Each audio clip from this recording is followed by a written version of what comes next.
which comes first, the chicken or the egg? In making a quilt, which comes first, the design selection or the fabric? It's a very fortunate quilter that has both of those decisions made at the same time. I'd like to give you a few guidelines to go by in making that big decision. Consider the block that you're going to put in your whole quilt. For instance, on this Brasstown star block, in one 4-inch square there are 5 pieces. 20 pieces plus 5, you have 25 separate pieces to not only transfer the template to the fabric, to piece together, and then quilt. So this would be a big undertaking to make an entire quilt like this. Always consider how small and how many pieces you have in a quilt. When it comes to the actual fabric selection and your color, why not go to the library and get a couple of books and refresh your memory about the color wheel, the warm colors, cool colors, and your sense of balance. This might help out quite a bit. When you go to your fabric store and buy your fabric, a lot of times I get kidded about the fact that I buy a yard of brown and a yard of blue, and then I come home and cut it up into little tiny pieces in order to re-sew it into one big piece again. Well, you tell your family and friends that that's really fiber art.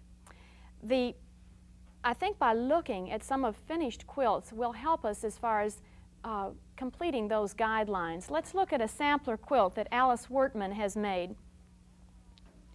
When we look at the overall colors in this, we have a nice feeling. It's not only a feminine quilt, but look at the monochromatic beiges and putty color all going to white and to muslin. I think she's done a fine job of selecting her colors here. It blends very nicely. I'd like to talk about the fact that sampler quilts are a great teaching and learning tool. Why not get it all out of your system right at the beginning? Learn how to work with curves, how to work with diamonds, how to do angles on the sewing machine. The other thing I think that is so nice about this quilt is her lovely double cable design around each one of the blocks. Her sailboat block, look at the wave quilting design that she has done here. I think that she's really done a beautiful job. This is a sampler quilt. Going on to what I refer to as scrap quilts is another great way to use your leftover material. Inez Bird has made both of these quilts, and in town she's known as the quilter, and quite often people will give her scrap material, so I think that works out nicely also. This pattern is all based on the pinwheel, on just one triangle, and your fabric is cut out of either muslin or the brown calico, and then your string quilting reaches out to the points. But this was lap quilted in squares in a block-to-block arrangement, and I think a beautiful spider design. Another quilt that Inez has made is the string quilt, all based on your leftover string material, your rectangles. This was sewn on a square of fabric. Once all the squares had been covered with the leftover, then each block was turned. In other words, one block was going this way and then the next block turned, so that you do get design. See the design that it is happening in the string quilt? Great way to use leftover material. How about a Dresden Plate design? Norma Graffing has used all the leftover fabric from making all of her daughter's garments when she was growing up. So this is your sentimental Dresden Plate. She has quilted it in an overlapping oval in yellow quilting thread, and I think that looks very nice also. We'll talk later on about the nice scallop design that she's put on the outside, which also picks up the curve of the Dresden Plate. In working with your leftover material, don't forget that your yellows and reds will need to be balanced. They really jump out at you, and you have to, once again, stand back and look at your colors. A nice thing to do in your sewing room is to take and put your reds in one bin, your blues in another, your yellows and greens, pre-shrink all of your fabric, and sometimes maybe that certain calico will be the springboard for a whole quilt, something that you've already gotten and is left over at home, and then you can go and select maybe a couple of colors to go with it at the fabric store. If you've got lightweight fabric, for instance the organdy that I used in the back of this vest, sometimes it has to be layered on top of a solid color. You want all your fabrics about the same weight. You don't want some heavier and some lighter in weight. Your denims, save those for a denim quilt. We'll talk about that later. Quite often it's fun to take just a a touch of velvet and mix it with your calico. I think an overall quilt using corduroy and velvet is really too much texture, but in certain little touches, as we're going to see later on today, it is nice to incorporate your velvet. Now, when it comes to making that decision for what I refer to as a theme quilt, you're going to actually be coordinating your fabrics. And in thinking about that, I want to talk about some brown tones. For instance, you go to the store and you've made the decision to make a brown quilt. If you select 4 different brown calicos, I refer to something like this as over-coordinated. It's just too matchety, isn't it? Why not take out one of the calicos, put in a dark color, maybe eliminate another one, and put in a geometric. A geometric would refer to either a small check, a polka dot, or a stripe. All of a sudden, you start getting more interest. And don't forget about your large print. Quite often, some of your large floral designs are handsome with a small calico. I do think it's important to pre-shrink all of your fabrics. I think it softens them for the needle. Look at the rail fence quilt that has been, all the colors have been selected by a group in Landrum, and I think you'll see here a light calico, a blending of gold. I would refer to this as a geometric. You see how there's a repeated pattern, and then also a darker color. Because of the contrast, you can see the overall design that is emphasized. Quite often, you'll notice in certain things, because the blend of these 2 shades are so close together, the point on your star really won't even show up.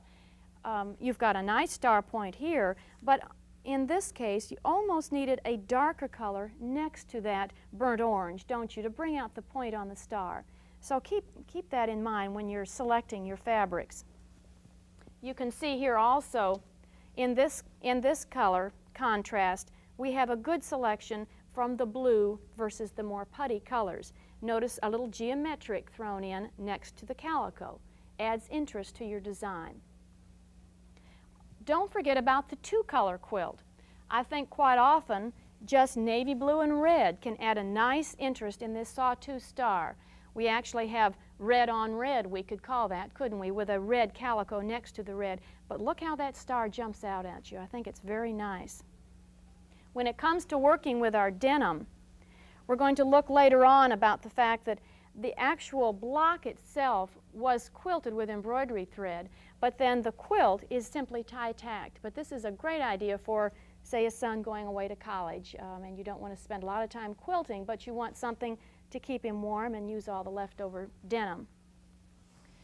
I want to show you how to make a nice liner for a basket to carry all of our quilts along in. All of our tools and our small piecework is just great to have this basket all lined, because then we don't lose our needles and our pencils. You're going to make yourself a liner by simply measuring the midpoint on the side of your basket all the way around to the midpoint over here. You're going to want to know the middle of your basket also. I simply take a piece of newspaper, and you want to decide on how much of a fold you want.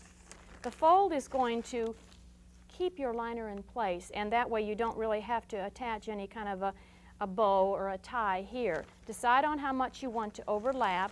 You can see this is coming around each to the side, and then when you reach down underneath, this reaches to the center of your basket. This is the fold, and you're going to place this on the fold of your fabric and cut it out.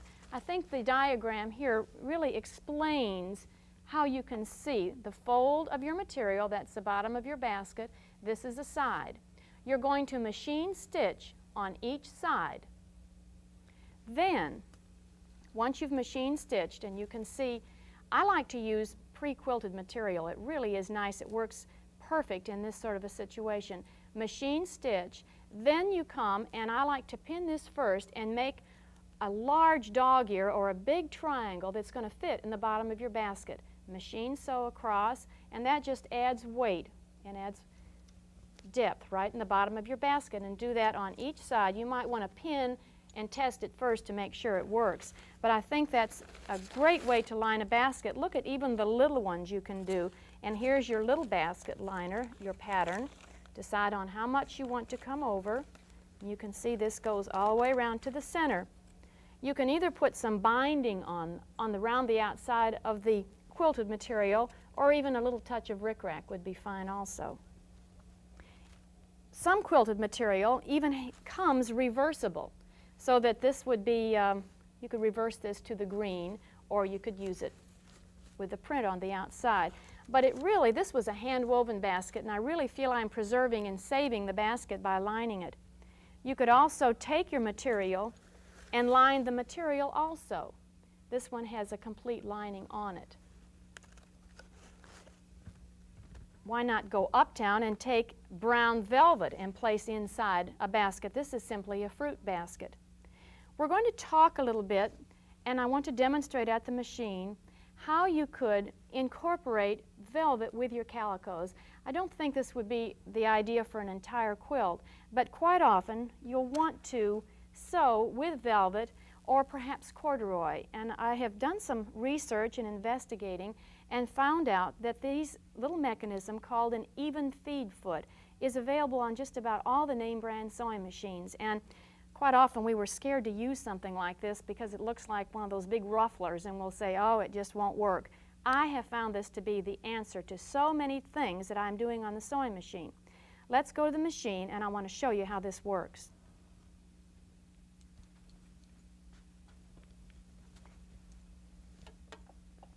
Before we attach the even feed foot, I'd like to show you an option in working with geometric figures that are repeated quite often in the same quilt. For instance, the rail fence design that the Landrum group is working on, they could take their 2-inch by 6.5-inch rectangle and cut it out 64 times because they've got their 4 colors. Or an optional way to work this would be to go ahead and sew a whole band together of the 4 coordinating colors. Then they could simply cut it apart. Let's refresh our memory just a minute about the 12-inch pattern. We know that we're working with actually 4 6-inch squares, or if we consider the 1/4-inch seam allowance added on all 4 sides, our master template would be a 6.5-inch square.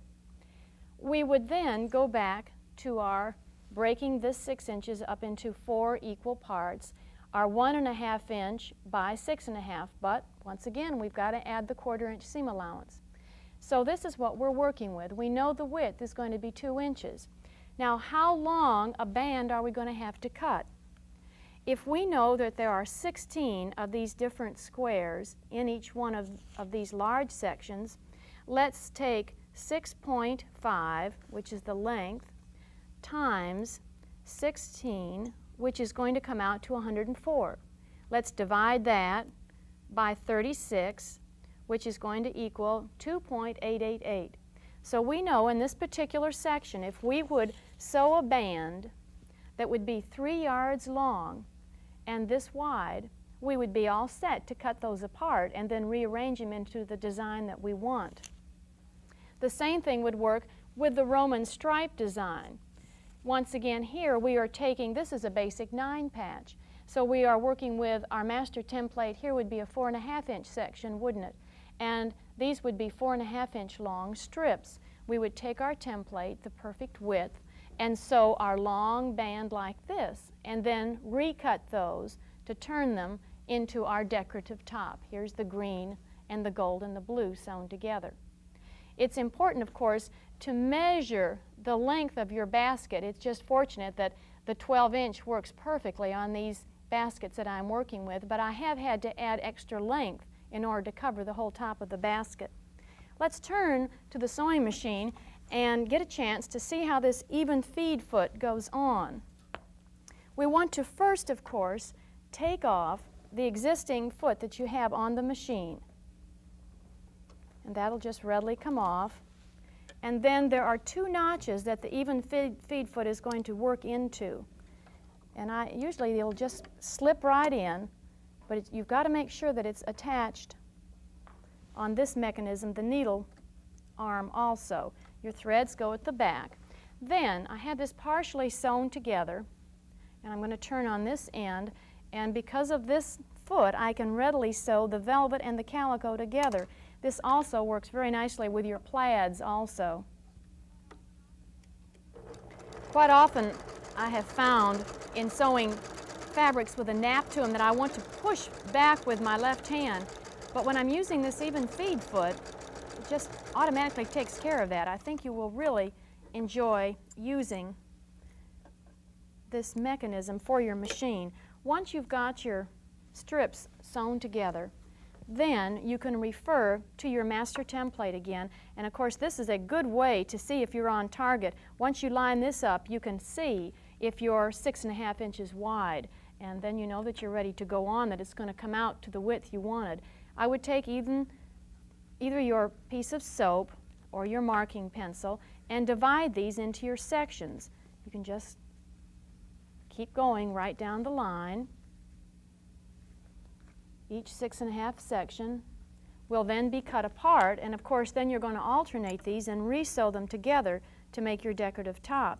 Now whether or not this is going to go for a basket top or a whole quilt, depending on the length of the bands you're going to sew together. I'll get 3 cut out, and I can at least alternate them and show you the design that I have chosen here. I have 2 more that were already cut, and so we could put the dark out and then turn like so. And then we're going to alternate this. We can just play with this and decide the exact way you want to go, something like that, or you could have more of the rail fence design with the continuing of the brown. It just depends on which way you want to go. But sew that together for your top, and in this case I needed to add an extra 2 sections, didn't I? All right, I have decided on the lining, the backing, or actually the lining, and I've cut out some batting too, and I've basted that together. You can see my basting threads right there. I have sewn and cut a double ruffle that's on the bias of the same print material that has the stripe in it. I've attached that to the front, and of course the ruffle is falling towards the inside. Each one of the corners I have pinned that ruffle in place. Quite often we get that bulk that's caught up in the corner, so you want to make sure and pin that. Leave an opening large enough to invert that in a few minutes, and then you machine stitch all the way around, and of course I'd use my even feed foot again. Once that has been done, I'm ready to make the inversion, and I haven't really decided if I'm going to quilt this or not. I might quilt just a couple rows where the calico is. I have found that quilting really doesn't show up in your velvet. Anytime you have something with a nap, it really will not show up. Once you've turned this inside out, you're going to have to pull your pins out at the corners. Where are they? And then just give that a little pull and see how that'll come out to form your each corner. Come all the way. Keep coming. I have gone ahead and sewn 2 little brown pieces of velvet ribbon, which I think helps a lot to secure that to your basket. Then I would slip stitch the opening closed, and then you can see how that's simply going to fit right into your basket. And I think the ruffle is really necessary. You might want to use eyelet also, but the ruffle is really necessary because you see how that weights and hangs over your basket. Wouldn't these make nice Christmas presents for all your relatives? Then take the brown velvet and tie a little bow here. And what's nice is that as you're using this and carrying all your quilting in it, you can simply flip it back as a lid would be, and you can reach in and get your items. But that's your little rail fence basket liner and your decorative top. I want to speak on the fact that it's so important to take time to plan your quilt. Let's move some of our things out of the way here.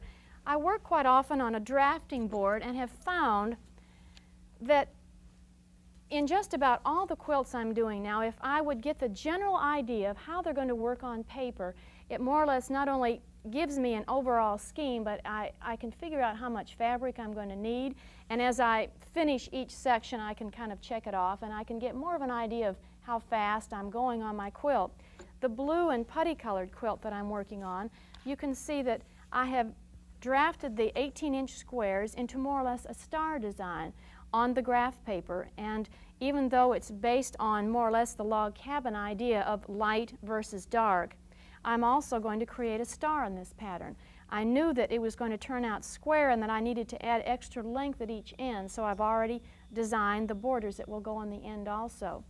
If you get that far, then why not even type out exactly what you're going to need as far as cutting out how many blues, how many putty color, and it's a good way just to have a plan ahead of time. As far as the amount of fabric that you're going to need in a quilt, I think there are so many books and magazines on the market that you can turn to that will act as guidelines for you. It takes about 6 yards for the back of a double quilt, so that you know if you're having, for instance, 4 blue colors, I would divide that amount by 3, of course, and that would give you more or less an idea of how much yardage you need to buy at the store. When in doubt, buy an extra yard. It's terrible to run out. These magazines, and Quilter's Newsletter is one of my favorites, have so many guidelines, ideas for new quilts, mail order places to order fabrics. If you're frustrated because you can't find the fabrics you want, there are good addresses in all these magazines to refer to. I want to complete the show with a gallop and grin session, and I need to kind of explain what gallop and grin means.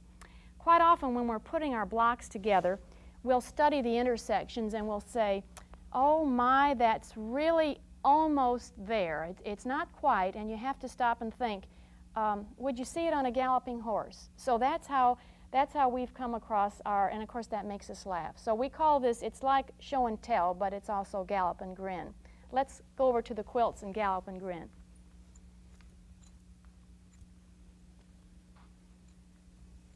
Betty Turner from Winston-Salem has done a marvelous quilt that is entitled Chinese Puzzle. I've never seen this design before, and it's reminiscent once again of the 2-color system in using a quilt selection of fabric, and also just one template, one rectangle. So you can imagine the calculating, well, I'm not sure our calculator would go this high, that we would be figuring if we were going to make a long band of just the brown and the white sewn together. When we look at either a new quilt or an old quilt, quite often we want to decide what comprises the whole quilt. How is the block broken down? And I think if you will go to a corner of a quilt, I have 2 rulers here, and I think this will help you to understand. Always go to a corner of a quilt, and this, you can more or less see, that is how this particular quilt is broken down. She has 5 of these sections all the way across, and that's how she lap quilted it in those sections, and then all the way down would determine the length. And what's nice is once you have your block decided, measure your bed, and then you'll know the length of your bed and divide it by the size of your squares, and then measure not only the width but the length, and then you will determine how many of those squares you need to lap quilt to cover your entire bed. I think this is a lovely example of an intriguing 2-tone quilt, but definitely would have to be grafted out on paper to get the complete design. In talking about color, Connie Weeks from Winston-Salem has done a marvelous job of a whole medley of beautiful calicos that just kind of flow together, the accent color being the yellow all the way around the border. It really brings out the colors, doesn't it? Even the propeller of the little airplane. Her husband's a pilot, and isn't this nice? She made this for her son Chris. She has alternated really sampler blocks with the airplane design also. If you'll look here in the center, we can see the Roman stripes, the square divided in 3 rectangles again. I think that's a charming quilt. One of the nice things about quilting I have found is that we can study all the guidelines and all the rules, and then we can go ahead and break all of them. Who would ever think of lavender and red put together in a Jacob's ladder block? But I think it's fun to experiment it. This is not paint by number or a kit sort of thing. We can really experiment and use different color combinations. Ruth Challand has made a lovely gray sampler quilt. It's a smaller, and I guess we could call this an Afghan size, couldn't we? Let's see how many the size we have here.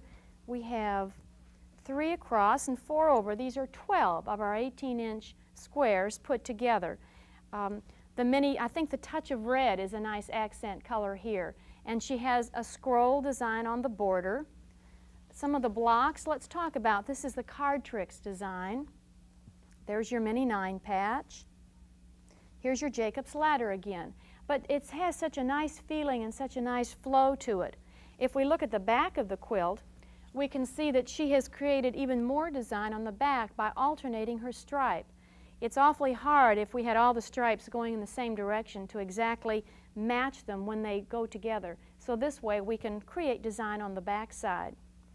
Next time we're going to be talking about geometric shapes, and we're going to be turning to the sawtooth star, and I want to break this down from the very beginning and show you how to make templates.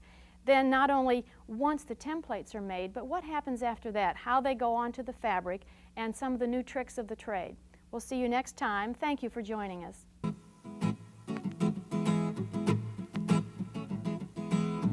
Georgia Bonesteel is the author of the book Lap Quilting with Georgia Bonesteel, based on this television series.